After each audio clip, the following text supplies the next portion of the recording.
Hello students, मैं संजीव मिश्रा अपने YouTube channel पर आप सभी का हार्दिक स्वागत करता हूं। आशा करता हूं आप सब स्वस्थ मस्त और अपनी पढ़ाई में पूरी तरह व्यस्त होंगे। पाठ 11 दुख, पूरक पठन। लेखक हैं यशपाल जी। प्रिय विद्यार्थियों, हम लोग पाठ 11 दुख यह कहानी पढ़ रहे थे पूरक पठन की, जिसके लेखक हैं यशपाल जी। यह कहानी जो हम पढ़ रहे थे पहले भाग में, पहले वीडियो में मैंने आप लोगों को बताया था कि दिलीप और हेमापति पत्नी हैं। दिलीप ने अपनी पत्नी को पूर्ण स्वतंत्रता दी हुई थी। एक दिन दिलीप अपने मित्र के साथ सिनेमा देखकर घर आया तो उसकी पत्नी रूठी और मायके चली गई। सितंबर का महीना था, ठंडी का मौसम था।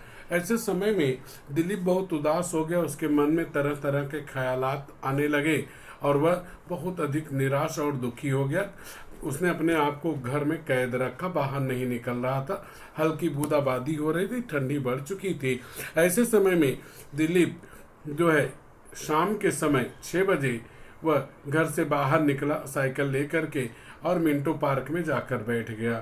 थोड़ी देर तक जब उसे ठंडक महसूस हुई, उसका मन भी थोड़ा ठंडा हुआ, तो उसके मन में तरह तरह के ख्यालात आने लगे, विचार आने लगे कि यदि आज वह बीमार हो जाए और उसे कुछ हो जाए तो उसकी पत्नी भी संवेदना प्रकट करने के लिए, दुख प्रकट करने के लिए घर पे आएगी। फिर वह विचार करता है कि आखिर उसे मेरी मृत्यु होने के बाद दुखी होने का कोई अधिकार नहीं है, और जब वह दुखी होगी तब उसे पता चलेगा कि उसने कितनी बड़ी संपत्ति खो दी है, कितना बड़ा नुकसान कर लिया है। थोड़ी देर के बाद ही वह आगे बढ़ गया, वहां से मिंटो पार्क से बाहर निकल आया, घर लौटने लगा क्योंकि रात होने लगी थी।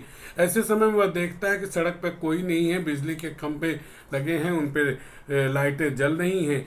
और तभी वह देखता है कि सड़क के किनारे एक नीम के पेड़ के नीचे एक छोटा सा बच्चा सफ़ेद कुर्ता पायजामा बैठे हुए पकौड़े बेच रहा था। उसने 8 भाग कर रखे थे और सभी पकौड़ों को वह समान रूप से रखा हुआ था। 1 पैसे का एक पकौड़ा वह दे रहा था। उस खोमचे वाले के पास में बहुत सारी चीज़ें नहीं थी, जैसे उसके पास में तेल से भरी हुई डिबरी भी नहीं थी कि वह ध्यान से देख पाए अपने सामान को, चतुराई भी नहीं थी, साथ ही साथ खोमचे बेचने का थाल भी नहीं था और न तो उसके पास तराजू था, और साथ ही साथ में ठंडी रात में वह सिकुड़ रहा था।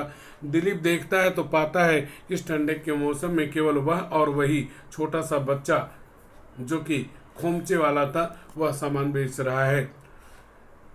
दिलीप के मन में उसके प्रति जिज्ञासा हुई और उसने उससे मोल भाव करके सारे उसके सामान को ले लिया। 8 टुकड़ों पे रखे गए पकौड़ों को उसने 8 पैसे में खरीद दिया और 1 रुपए उसको दिए। बच्चे के पास छुट्टा नहीं था। तब दिलीप ने उसके सामने यह बात कही कि अगर तुम्हारा घर नज़दीक है तो मैं साथ में चलता हूँ। पास की ही गली में वह बच्चा रहता था। दिलीप के मन में उसका घर देखने और उसकी परिस्थिति जानने की भावना पैदा हो गई। और यहाँ तक हम लोगों ने पढ़ा हुआ था।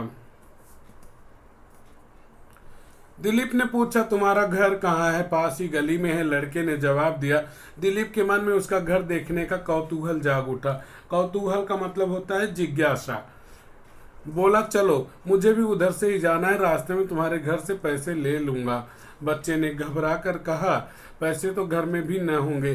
दिलीप सुनकर शिहर उठा अर्थात कांप उठा, परंतु उत्तर दिया, होंगे, तुम चलो। दिलीप आखिर सिहर क्यों उठा?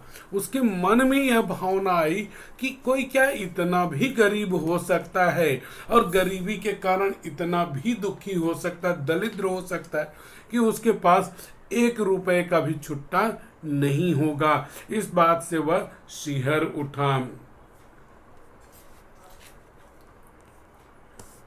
दिलीप सुनकर सिहर उठा परंतु उत्तर दिया, होंगे, तुम चलो। लड़का खाली थाली को छाती से चिपटा कर आगे आगे चला और उसके पीछे पीछे साइकिल को थामे दिलीप ने पूछा, तुम्हारे पिताजी क्या करते हैं? लड़के ने उत्तर दिया, पिताजी मर गए हैं। यहाँ पे विराम चिन्हों की बात करें तो अल्प विराम है, प्रश्नवाचक चिन्ह है, दोहरा अवतरण चिन्ह है। तो यहाँ छोटा सा प्रश्न बना, प्रश्न यह बना कि लड़के ने अपने पिताजी के बारे में यह बातें बताई, तो उत्तर होगा कि उसके पिताजी मर चुके थे। दिलीप चुप हो गया। कुछ और दूर जाकर उसने पूछा, तुम्हारी माँ क्या करती है? लड़के ने उत्तर दिया, माँ एक बाबू के यहाँ चौका बर्तन करती थी, अब बाबू ने हटा दिया। दिलीप ने पूछा, क्यों हटा दिया बाबू ने? लड़के ने जवाब दिया, माँ 2.5 रुपया महीना लेती थी। 2.5 रुपया मतलब 2.5 रुपये, अर्थात 2 रुपये 50 पैसे महीने भर का लेती थी। किस काम के? चौका और बर्तन करने के, अर्थात उनके घर की साफ सफाई करती और बर्तन इत्यादि भी साफ किया करती थी। जगतू की माँ ने बाबू से कहा कि वह 2 रुपए में सब काम कर देगी, इसलिए बाबू की घरवाली ने माँ को हटाकर जगतू की माँ को रख लिया है। ये जगतू भी इसी छोटे से बच्चे के समान ही है, वह भी गरीब है, और उसकी माँ जो है, जहाँ पर इस छोटे से बच्चे की माँ काम करती थी 2.5 रुपए में चौका बर्तन का, वहाँ पर वह 2 रुपए में काम करने को तैयार हो गई। तो इस कारण से उस मालिक ने इस बच्चे की माँ को नौकरी से हटा दिया और जगतू की माँ को अपने घर में नौकरी के काम पर रख दिया। छोटा सा प्रश्न बना कि बाबू ने खोमचे वाले की माँ को काम से हटा दिया, कारण लिखिए। तो उत्तर यही होना है, क्योंकि जगतू की माँ ने 2 रुपए में सब काम करने की बात स्वीकार कर ली थी, मान ली थी। इस कारण से उसने बाबू ने बच्चे की माँ को हटाकर जगतू की माँ को रख लिया था। छोटा प्रश्न यह भी बना कि बच्चे की माँ यह कार्य करती थी, चौका बर्तन का कार्य इनके यहाँ करती थी, बाबू के यहाँ पे। बाबू मतलब एक कोई अमीर इंसान है। दिलीप फिर चुप हो गया। लड़का, अब यहाँ दिलीप फिर चुप हो गया, इसका अगर हम निषेधात्मक बनाए वाक्य परिवर्तन करके, तो निषेधात्मक होगा कि दिलीप बोल नहीं रहा था या दिलीप फिर नहीं बोला। लड़का नंगे पैर गली के कीचड़ में छप छप करता चला जा रहा था। दिलीप को कीचड़ से बचकर चलने में असुविधा हो रही थी। लड़के की चाल की गति को कम करने के लिए दिलीप ने फिर प्रश्न किया, तुम्हें जाड़ा नहीं मालूम होता? जाड़ा मतलब ठंडी। लड़के ने शरीर को गर्म करने के लिए चाल और तेज करते हुए उत्तर दिया, नहीं। अब यहाँ पर लेखक झुग्गी झोपड़ियों में रहने वाले उन गरीबों की दयनीय दशा का वर्णन करते हैं, जो कि छोटे छोटे घरों में रहते हैं, छप्परों में रहते हैं और तंग गलियों में रहते हैं। उनके घर के पास में से गुजरने वाले जो रास्ते हैं वो भी गंदगी से भरे होते हैं। बारिश हुई थी, इस कारण उस रास्ते पर कीचड़ भी खूब हो चुका था। यहाँ पर बच्चे की आर्थिक स्थिति और उसके पास पड़ोस के वातावरण का वर्णन किया जा रहा है। लड़के ने शरीर को गर्म करने के लिए चाल और तेज करते हुए उत्तर दिया, नहीं। एक ठंडी का मौसम, सितंबर का अंतिम सप्ताह चल रहा था। ऐसे में उत्तर भारत में काफी अधिक ठंडी पड़ने लगती है। दिलीप को खुद ठंडी महसूस हो रही थी, लेकिन उन्होंने देखा कि बच्चे को ठंडी नहीं लग रही थी और इस कारण से उन्होंने प्रश्न किया था कि आखिर तुम्हें ठंडी लग रही है या नहीं लग रही है। तब उसने उत्तर जवाब दिया, नहीं। क्यों? क्योंकि और इतना कह के उसने अपनी गति को तेज कर दिया, गति को बढ़ा दिया, क्योंकि तेज चलने पर अक्सर गर्माहट होती है। गली के मुख पर कमेटी की बिजली का लैंप जल रहा था। कमेटी की बिजली का लैंप मतलब वहाँ जो कमेटियाँ होती हैं, छोटी छोटी कमेटी जैसे आपके यहाँ होती हैं, जो तरह तरह के कार्यक्रमों का आयोजन करती हैं, तो उसी का बिजली का लैंप यानी बल्ब जल रहा था। ऊपर की मंजिल की खिड़कियों से भी गली में कुछ प्रकाश पड़ रहा था। उससे गली का कीचड़ चमक कर किसी तरह मार्ग दिखाई दे रहा था। सकरी गली में एक बड़ी खिड़की के आकार का दरवाजा खुला था। सकरी गली का मतलब होता है तंग गली। तंग का मतलब होता है जहाँ पर जो बहुत कंजस्टेड हो, जहाँ पर आने जाने में असुविधा होती है। सकरी गली में एक बड़ी खिड़की के आकार का दरवाजा खुला था। उसका धुंधला लाल सा प्रकाश सामने पुरानी ईंटों की दीवार पर पड़ रहा था। इसी दरवाजे में लड़का चला गया। दिलीप ने झांक कर देखा। मुश्किल से आदमी के कद की ऊंचाई की कोठरी में, जैसी प्रायः शहरों में ईंधन रखने के लिए बनी रहती है, धुआं उगलती मिट्टी के तेल की एक डिबरी अपना धुंधला लाल प्रकाश फैला रही थी। धुंधला मतलब अंधेरा फैलाने वाली। साथ में ही अब यहाँ पर ध्यान रखिएगा, खोमचे वाले के घर की स्थिति का वर्णन हो रहा है और उसमें एक 4 बॉक्सेस बनेंगे संजाल में। तो एक होगा घर की स्थिति के वर्णन में कि मुश्किल से आदमी के कद की ऊंचाई की कोठरी थी, यह पहले बॉक्स में आएगा। दूसरा अभी अभी मैंने पढ़ा कि वहां पे आएगा धुआं उगलता हुआ मिट्टी के तेल की एक डिबरी जो कि धुआं उगल रही थी। एक छोटी चारपाई जैसे कि श्राद्ध में दान दी जाती। श्राद्ध क्या होता है? हिंदू धर्म में जब किसी की मृत्यु हो जाती है, मरने के बाद दशाग्राह किया जाता है, 11वां दिन होता है, तो वहां पे जो एक ब्राह्मण आते हैं, तो ऐसे ब्राह्मणों को कुछ दान दक्षिणा दी जाती है। उसमें खाट भी, चारपाई भी दान में दी जाती है। तो वह खाट बहुत ही कमजोर हुआ करती है और एक विचित्र तरह से उसकी बुनाई वगैरह की जाती है। तो उसके यहाँ पे जो खाट दिखाई दे रही थी बच्चे के घर में, वह चारपाई जो थी वह ऐसी ही दिख रही जैसे श्राद्ध में मिली हो, अर्थात बहुत ही कमजोर दिखाई दे रही थी। तो अगला हो गया कि एक छोटी चारपाई दिखाई दे रही थी। अगर पूरा लिखेंगे तो भी गलत नहीं। काली दीवार के सहारे खड़ी थी। कौन काली दीवार के सहारे खड़ी थी? वह चारपाई जो है, क्योंकि घर बहुत छोटा था, इस कारण से घर में जगह दिखाने के लिए खाट को दीवार के सहारे खड़ा कर दिया गया था। उसके पाए से 1-2 मैले कपड़े लटक रहे थे। पाए मतलब पैर से। अब घर में खूंटी नहीं थी कि कपड़े टांगे जा सके, कबाड़ नहीं थे और रखने के लिए शेफ नहीं बने थे। इस कारण से वहां पे कपड़े टांगने की जो व्यवस्था थी वही चारपाई खड़ी कर दी जाती। उसका जो पैर निकला होता उसी में उन लोगों ने के माँ बेटे के कपड़े दोनों के टंगे रहते थे। और वो कपड़े कैसे होते थे? गंदे हुआ करते थे, मैले हुआ करते थे। तो अगला आपका मिल गया तो उस बच्चे के घर की परिस्थिति, स्थिति या दशा, तो वह हुआ कि 1-2 मैले कपड़े चारपाई के पाए से लटके हुए थे। एक क्षीणकाय आधी उम्र की स्त्री मैली सी धोती से शरीर लपेटे बैठी थी। क्षीणकाय मतलब कमजोर। यहाँ पे कर्मधारय समास होगा। क्षीण ऐसी काया, काया मतलब शरीर, क्षीण मतलब कमजोर, कमजोर ऐसा शरीर, कर्मधारय समास। और यहाँ पर बच्चे की माँ का वर्णन, यह प्रश्न आया तो होगा यहाँ पे क्षीणकाय। दूसरा होगा आधी उम्र की स्त्री। तीसरा होगा मैली सी धोती पहने हुई थी, मतलब लपेटे हुए मतलब पहने हुए थी। बेटे को देख स्त्री ने पूछा, सौदा बिक गया बेटा? लड़के ने उत्तर दिया, हाँ माँ। और रुपया माँ के हाथ में देकर कहा, बाकी पैसे बाबूजी को देने हैं।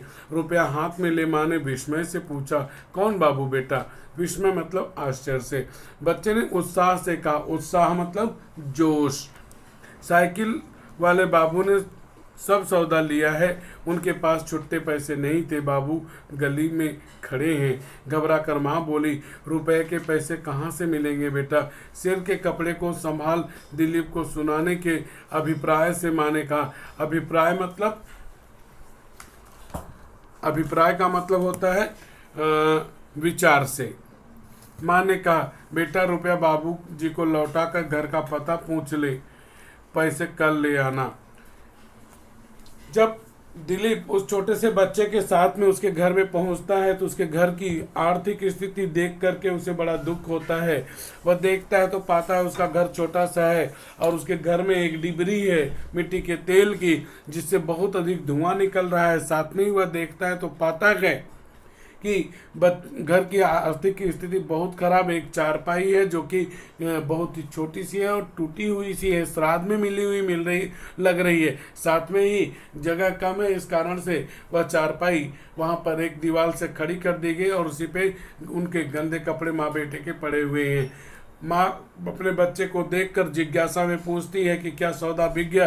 तब वह बताता कि 1 रुपए में सब बिक गया है, लेकिन छुट्टे पैसे नहीं है। बाबू गली में खड़े हैं और हमें उनको पैसे देने हैं। तब उसकी माँ जानबूझ करके जोर से कहती है कि पैसे 1 रुपए जो बाबू ने दिए हैं वह बाबू साहब को लौटा दो, उनका पता पूछ लो, कल हमारे पास छुट्टे होंगे तो हम उन्हें दे देंगे।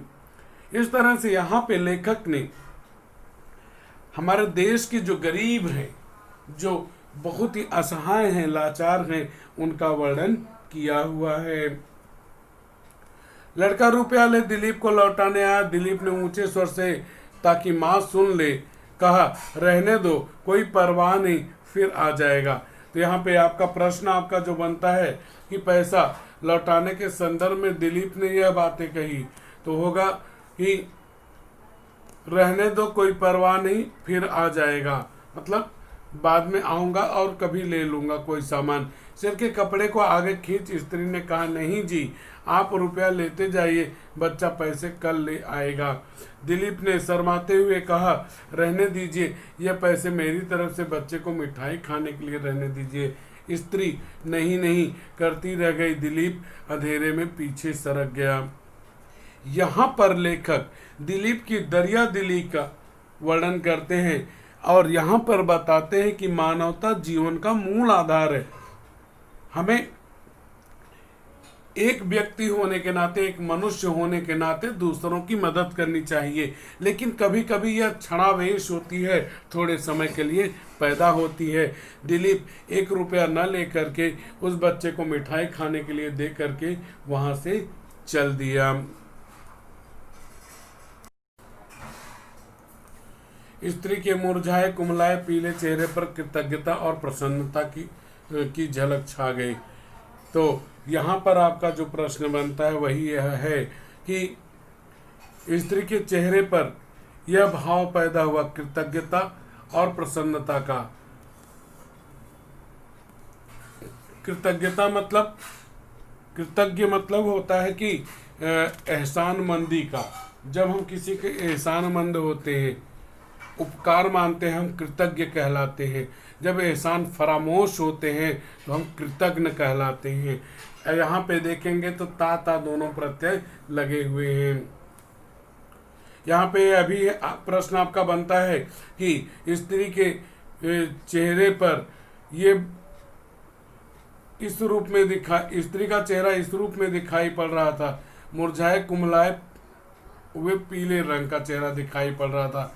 रुपया अपनी धोती की खूंट में बांध एक ईंट पर रखे पीतल के लोटे से पानी ले उसने हाथ धो लिया और एक मैले अंगोछे से लिपटी रोटी निकाल बेटे के हाथ धुला, उसे खाने को दे दिया। जब दिलीप चला गया तो उसके बाद महिला अत्यधिक प्रसन्न हो गई। उसका चेहरा जो दुख से अब तक पीला पड़ चुका था, मुरझा चुका था, क्योंकि पैसे की कमी थी, लेकिन जैसे उसको 1 रुपया मिल गया तो वह दिलीप के प्रति कृतज्ञ हो गई, उसका उपकार मानने लगी, एहसान मानने लगी, साथ में प्रसन्नता की भावना दिखाई पड़ने लगी। उसने जो धोती पहनी थी उसके पल्लू में उस रुपए को बांध लिया और साथ में ही उसने बच्चे के खाने पीने के इंतजाम कर दिए। बेटा तुरंत की कमाई से पुलकित हो रहा था। पुलकित मतलब प्रसन्न हो रहा था। पुलक प्लस इत मतलब इत प्रत्यय है यहाँ पे। हो रहा था, मुंह बनाकर कहा फिर रूखी रोटी। तो बच्चे को माँ ने खाने में यह दिया, रूखी रोटी। रूखी रोटी का मतलब क्या होना है कि जो रोटी एकदम से कड़ी हो गई उसे रूखी रोटी कहते हैं। साथ में ही जिस रोटी को खाने के लिए कोई गीला पदार्थ, सब्जी या दाल इत्यादि न हो, जब केवल रोटी खाई जाती है, उसके साथ बोरन नहीं होता, उसे रूखी रोटी कहते हैं। माने पुचकार कर, कहा पुचकार कर मतलब प्यार करके कि मेरा राजा बेटा इत्यादि कह के। नमक डाला हुआ है बेटा। बच्चे ने रोटी जमीन पर डाल दी और ऐंठ गया। ऐंठ गया मतलब नाराज हो गया, जिद पकड़ ली। सुबह भी रूखी रोटी, रोज रोज रूखी। सोचिए कि हमारे देश में जहाँ पर एक से बढ़कर एक अमीर लोग हैं कि 2-2, 3-3 लाख रुपए कप की चाय पीते हैं, वहीं पर एक ऐसे भी बच्चे हैं, ऐसे भी लोग हैं, गरीब लोग कि जिनको 2 वक्त का भोजन तक नहीं मिलता है। यह प्रश्न बनता है कि गरीबी उन्नति में बाधक होती है, गरीबी देश की प्रगति में बाधक होती है। अगर हम अपने देश की गरीबी को नहीं दूर कर पाए और केवल कुछ एक लोग अमीर होते गए तो देश की प्रगति कभी नहीं होगी। जब माँ ने बच्चे को केवल रूखी रोटी दी, अर्थात सिर्फ रोटी दी, वो भी बासी रोटी दी, और बच्चा उससे नाराज हो गया। उसने कहा सीधे सीधे शब्दों में कि सुबह भी यही रूखी रोटी और नमक खाया था, इस समय भी मैं रूखी रोटी और नमक नहीं खाऊंगा। हाथ आंखों पर रख बच्चा मुंह फुलाकर रोना ही चाहता था। मुंह फुलाना अर्थात नाराज होना। रोना ही चाहता था कि माँ ने उसे गोद में खींच लिया और कहा, मेरा राजा बेटा, सुबह जरूर दाल खिलाऊंगी। देख बाबू, तेरे लिए रुपया दे गए हैं, शाबाश। माँ ने जब बच्चे को नाराज देखा तब माँ उसे मनाने लग गई और उसको दिलासा दिलाती है कि 1 रुपया बाबूजी ने दिया है, अर्थात दिलीप ने दिया हुआ है, सुबह दाल बनाएगी। ऐसा माँ ने बच्चे को विश्वास दिलाया, आश्वासन दिया और बच्चे को खाने के लिए दे दिया। माँ जो होती है वह जानती है कि बच्चे को किस तरह से मनाना है, प्रसन्न करना है, कैसे उसे खुश करना है। और माँ मनाए और बच्चा न माने, ऐसा तो कभी संभव नहीं होता है। सुबह मैं तुझे खूब सौदा बना दूंगी, फिर तू रोज दाल खाना। बेटा रीझ गया। रीझ जाना मतलब माँ की बातों से प्रसन्न हो गया। उसने पूछा, माँ तूने रोटी खा ली? खाली अंगोछे को तहाते हुए माँ ने उत्तर दिया। तहाना मतलब चौपतना, घड़ी करना, फोल्ड करके रखना। अंगोछा यानी गमछा। तहाते हुए माँ ने उत्तर दिया, हाँ बेटा, अब मुझे भूख नहीं है, तू खा ले। एक माँ ही अच्छे से जानती है कि छोटे से बच्चे को किस तरह से प्रसन्न करना, किस तरह से मनाना है, कैसे उसे अपनी बातों में ला करके उसकी जिद को पूरा करना है। तो माँ ने भी वही किया। छोटे से उस बच्चे की माँ ने उसे कहा कि बाबू ने तेरी दाल के लिए 1 रुपये दिया है, साथ में ही कल खूब ढेर सारा सौदा बना दूंगी, सामान, जो पैसे मिलेंगे उससे तेरे लिए दाल बनाऊंगी और तू जी भर के दाल खाना। और इस तरह से कहते हुए माँ ने उसे खाना खिला दिया, खाने के लिए दिया। तब बच्चे ने अपनी माँ से प्रश्न किया कि माँ तूने खाना खाया? तब माँ ने उसे जवाब दिया कि हाँ बेटा, अब मुझे भूख नहीं है, तू खा ले। अर्थात माँ ने यह बातें कही कि अब उसको भूख नहीं है, उसने खाया हुआ है। भूखी माँ का बेटा बचपने के कारण रूठा था, परंतु माँ की बात के बावजूद घर की हालात से परिचित था। परिचित मतलब जानता था। उसने अनिच्छा से 1 रोटी माँ की ओर बढ़ाकर कहा, 1 रोटी तू खा ले। अनिच्छा अन प्लस इच्छा व्यंजन संधि है, अन उपसर्ग है और समासी विग्रह में इच्छा के बिना अव्ययी भाव समास है। बहुब्रीहि समास में इच्छा नहीं है जिसकी वह अनिच्छा कहलाती है। बच्चा भले ही छोटा था और माँ से अपने भले वह जिद कर रहा था और अपने बचपने को दिखा रहा था कि यह साबित कर रहा था कि वह उम्र में अभी काफ़ी छोटा है और उसे अपनी माँ से जिद करने का पूरा अधिकार है। छोटा होने के बावजूद भी वह अपने घर की स्थिति से, परिस्थिति से, दयनीय स्थिति से पूरी तरह परिचित था। उसे भूख बहुत लगी थी। उसे बिल्कुल इच्छा नहीं हो रही थी कि वह अपने खाने में से किसी और को कुछ दे। इच्छा न होते हुए भी उसने अपने माँ के प्रति अपनी जिम्मेदारी को समझा और उसने माँ के द्वारा दी गई रोटी में से एक रोटी माँ की तरफ कर दिया और कहा, माँ इसे तू खा ले। माँ ने स्नेह से पुचकार कर कहा, बेटा मैंने सुबह देर से खाई थी, मुझे अभी भूख नहीं, तू खा ले। स्नेह मतलब प्रेम से, पुचकार कर मतलब दुलार करके। जब बच्चे ने कहा कि माँ एक रोटी तू खा ले, बिना इच्छा होने पे भी उसने कहा कि तू खा ले, तब माँ ने उसे बहुत प्यार किया और प्यार करके कहा कि मैंने बहुत देर से सुबह में खाई थी, इस कारण अभी तक मेरा भोजन पचा नहीं है, अच्छा होगा कि तू खा ले, तेरी भूख मिट जाए। यहाँ पर एक कारण लिखो, प्रश्न बनता है कि बच्चे ने अनिच्छा से रोटी माँ की ओर बढ़ा दी, कारण लिखिए। तो यही जो पूरा का पूरा भाग है यहाँ से लेकर के यहाँ तक आएगा उत्तर तक कि भूखी माँ का बेटा बचपने के कारण रूठा था, परंतु माँ की बातों के बावजूद घर की हालत से परिचित था, इसलिए उसने अनिच्छा न होने पर भी एक रोटी माँ की ओर बढ़ा दी। दूसरा प्रश्न आपका बना कि माँ ने रोटी खाने से इनकार दिया, कारण क्योंकि माँ ने बताया कि उसने रोटी देर से खाई थी, अब उसे भूख नहीं है। दिलीप के लिए और देख सकना संभव न था, दांतों से होंठ दबा हुआ पीछे हट गया। दिलीप जो कि वहां पर 1 रुपया दिया हुआ था, वही दिलीप जो अपनी पत्नी के दुख से इतना दुखी था, विह्वल था, परेशान था, टेंशन में था, लेकिन जब उसने देखा उस गरीब बच्चे का, उसकी माँ का दुख, तो वह अपने दुख को भूल गया और वहीं पर छिप करके वह उनके घर की स्थिति का जायजा ले रहा था और देखा उसने कि किस तरह से खाने पीने की भी उनके पास परेशानी है। और एक रोटी को जब माँ ने यह कह के स्वीकार नहीं किया कि उसने सुबह में देरी से खाया था, तो उसे बड़ा दुख हुआ। दांतों से ओढ़ दबाना अर्थात अपनी पीड़ा को, अपने दुख को मन में ही दबाए रखना। मकान पर आकर वह बैठा ही था कि नौकर ने 2 भद्र पुरुषों के नाम बताकर कहा, आए थे चले गए। भद्र मतलब सज्जन लोग, श्रेष्ठ लोग, सभ्य लोग। नाम बताकर कहा, आए थे चले गए। खाना तैयार होने की सूचना दी। दिलीप ने उसकी ओर बिना देखे ही कहा, भूख नहीं है। उसी समय उसे लड़के की माँ का भूख नहीं कहना याद आ गया। नौकर ने विनीत स्वर में पूछा, थोड़ा दूध ले आऊं?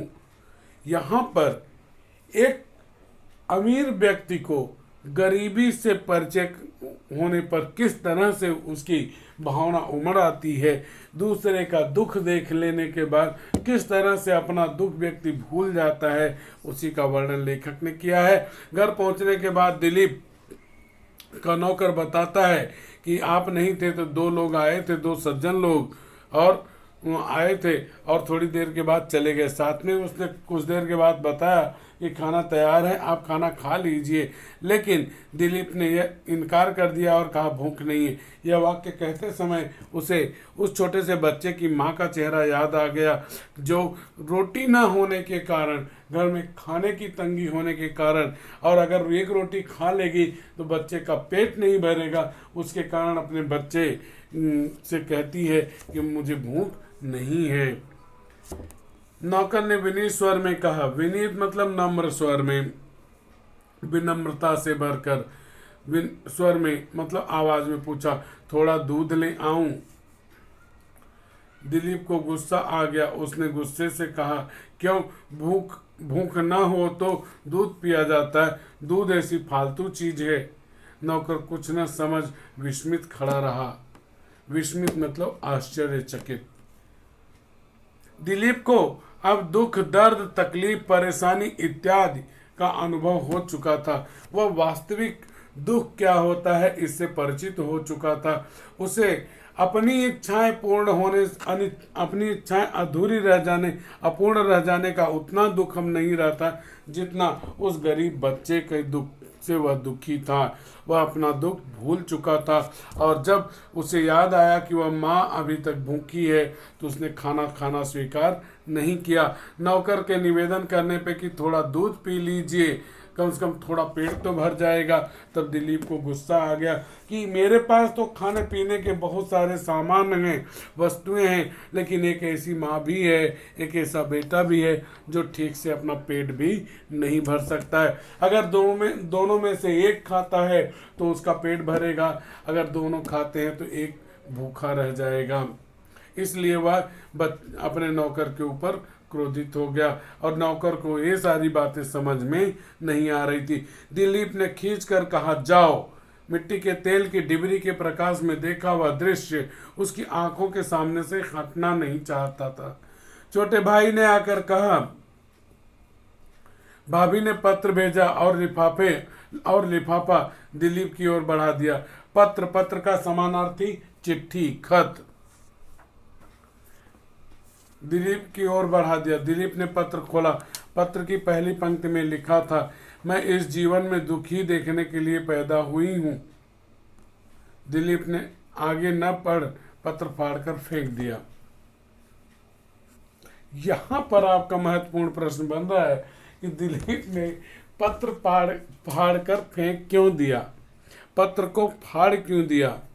तो उत्तर यही है कि दिलीप ने जब पहली लाइन पत्नी के द्वारा भेजे गए पत्र की पहली लाइन पढ़ी तो उसमें लिखा था, मैं इस जीवन में दुखी देखने के लिए पैदा हुई हूँ, साथ में ये बातें भी आएंगी। उसके माथे पर बल पड़ गए। माथे पर बल पड़ना अर्थात चिंता पैदा होना, जो या विचार पैदा होना। झोपड़ी के दृश्य आंखों के सामने नाच उठे। उसके मुंह से निकला, काश तुम जानती दुख किसे कहते हैं। जब दिलीप ने अपनी पत्नी का आया हुआ पत्र खोला तो पहली लाइन पढ़कर कि मैं इस जीवन में दुख भोगने के लिए ही या देखने के लिए पैदा हुई हूँ, तब वह बहुत क्रोधित हो गया कि मेरी पत्नी जिस दुख की बात कर रही है वह दुख उसे पता भी नहीं है। कारण यह है कि उसने अपनी आंखों से प्रत्यक्ष रूप में दुख के दर्शन आज किए हुए थे और उसे पता चल चुका था कि वास्तव में दुख क्या होता है। इस तरह से उसे गुस्सा आया और उसने पत्नी के पत्र को फाड़कर फेंक दिया, आगे नहीं पढ़ा। इस तरह से हमारा आज का यह पाठ यहाँ पे समाप्त होता है। यहाँ पर है इस तरह से प्रश्न बोर्ड एग्जाम में पूछा जाता है कि आकृति में दिए गए शब्दों का वर्गीकरण निर्देशानुसार कीजिए। एक वचन, बहुवचन, कभी स्त्रीलिंग पुल्लिंग के रूप में होता है। अब यहाँ पर आप देखेंगे तो ये जो दिए हैं उनका एक वचन बहुवचन करना है। तो सड़क या एक वचन, खोमचा एक वचन, डिबरी एक वचन, थैलियाँ बहुवचन, चर्चा एक वचन, व्यक्ति एक वचन, पैसे बहुवचन, साइकिलें बहुवचन। और जो गाइड दी गई है नवनीत की उसमें व्यक्ति को बहुवचन में लिखा हुआ है तो वह गलत है, व्यक्ति एक वचन होना है। इस तरह से हमारा यह पाठ पूरा हुआ। बच्चों, अगर आपको मेरा पढ़ाना अच्छा लगा तो वीडियो को लाइक कीजिए, चैनल को सब्सक्राइब कीजिए और वीडियो शेयर कीजिए तथा कमेंट बॉक्स में कमेंट कीजिए कि आपको मेरा पढ़ाना कैसा लगा।